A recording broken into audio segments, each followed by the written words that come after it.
Hello everybody, welcome to episode 71 of Short Viewer. Today we'll be going over Panic Attack by 12V. Now, this song, honestly, it was very unique. Each of these singles have been unique. Like, one after another, they're getting just distinct. They're so distinct after each individual single. But, yeah, this one was unique in the fact that I believe, actually, it could honestly be considered a ballad. Because I believe it tells a story, and I believe that it was specifically meant to tell a story because it can be distinctly divided into three portions. You have three main portions with three different themes in each of them, and there's two dividers. So you have one at the beginning, divider, middle, divider, last. So, and those dividers are just distinct moments of more sound rather than lyricism. So, yeah, I'm trying to get into it. So, the first part really distinctly discusses being alone, and being alone as far as you know is specifically what he says. And so, we just see as the character, well, I mean, it's not necessarily a character, but we see the idea of being alone, feeling as if you're alone, feeling as though you're still being watched over. You can't be settled with that, and you're just in your own lonesome. Then, after the first intermission, then we have intermission. Oh my gosh. Then we have the middle portion. And this middle portion, it focuses more on the idea of being in a relationship while also feeling, I don't really know how to explain it, like jaded because at times you want to be alone, and then also feeling as if you are a detriment to your own relationship. So it kind of first starts off with the character discussing about how they're in a prison and that or the, I guess, person in the relationship is a lock, yet the person within threw away the key. So I guess it kind of shows a conflict of interest, how one can believe that they are being held in a relationship of some sorts, yet they still want to be in it. So they are imprisoned, yet they threw away the key because they still want to actively engage in it. That's because they believe that a better will come, a better time will come, a better emotion will come. Then we just kind of see as he more discusses on like questioning why the person is with him, because he states in the song that, I believe it's specifically the line, "You never listened, so why do you see your end with me?" Questioning why does a person who does not seem to want to partake in such an activity forfeit their life to continue it with their partner. So it really is a cool like observation of oxymoron and contradiction juxtaposition.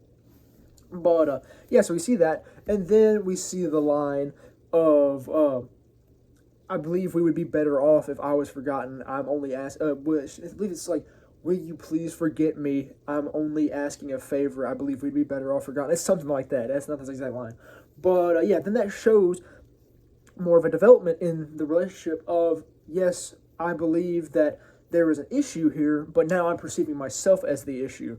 And I might be completely misinterpreting this, but this is how I perceive it. And I believe music is subjective because however you interpret it is how you're going to enjoy it. And I mean, I like ballads, so I like to presume that this is a story. It might not be intended to be so, but I believe it. It's highly likely that it is. But yeah, so we see this, and he's kind of discussing how he now perceives himself as the problem, how it'd be best for them as a relationship for him to be forgotten, and just kind of just working on self-doubt and stuff like that. Then we have the other intermission, which both of these intermissions are like really good, like musically phenomenal. But then we move on to the third part. Now the third part is another evolution. We are not left unknown whether he is still actively in the relationship or if it has escaped and he has become to focus more on become married in figurative terms to his like married to the grind, guys, but like married to his craft, married to his art, because this is where we see him discussing more of how he is destined for greatness and that all he has is this effing voice, which is how the line goes.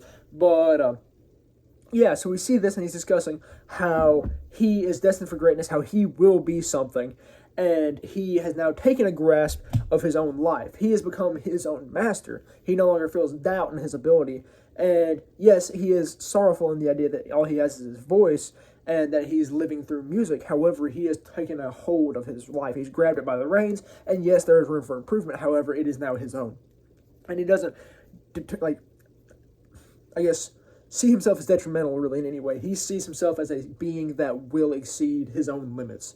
And this is a massive development from the previously, in the first part, like the loneliness, and then in the second part, the idea of being captured and also being too little for another person. Now he's achieved this higher echelon, higher level, to where he is perceiving himself as the GOAT and will be better than anyone has ever been. I want to be the very best that no one ever was. I don't know what I'm doing, bro. But, yeah. So then we see that, and we kind of see as it progresses later on to more of the control of one's own life. And he is discussing how if he dies, it will be by his choice. This shows a conquest of fate. If you can conquer yourself, then you've done phenomenal. But if you can conquer fate, then you have escaped the realms of, I guess, all possibility, because now you are the master of possibility. You are the master of your own life. However, you must first break the chains of fate to achieve this. And this kind of, I've always thought about this because, like, theologically, I don't believe that one can escape fate because I believe that God predestined stuff to happen, that everything will happen because he determined it to do so. However, I do like looking at this to show like an ultimate triumph of man. That's why I like seeing in fiction as individuals triumph over fate. They beat fate because that shows the ultimate, not the ultimate freedom, but the ultimate development of man. A development which can't happen in this real life. That's why it's fiction. However, some people perceive that it can be, and I like to see that a possible idea of this, like this epitome of freedom, this lackadaisical dream observation of freedom. And this here is a show of that, because if you die by your own choice, then it may not be necessarily talking about Super Slide, but it may be talking more about how he will determine when he dies, because he will not stop and allow himself to die until he has achieved what he believes he can achieve. And that is a very uplifting and motivational statement.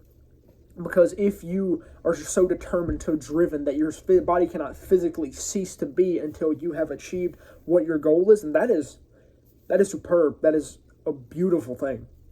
And I love the language behind it. I just really love that line, and he repeats it multiple times. And so I believe he is emphasizing that conquest of fate via one's own determination or by one's own hand.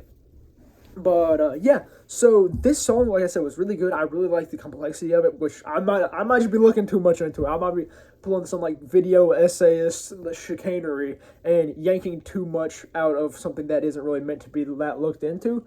But I mean, like I said, that's my perception of it, and you are privy to your own perception as well. I just really liked that I'd perceived it as a ballad, and I was like, hey, this kind of fits the ballad theme and structure.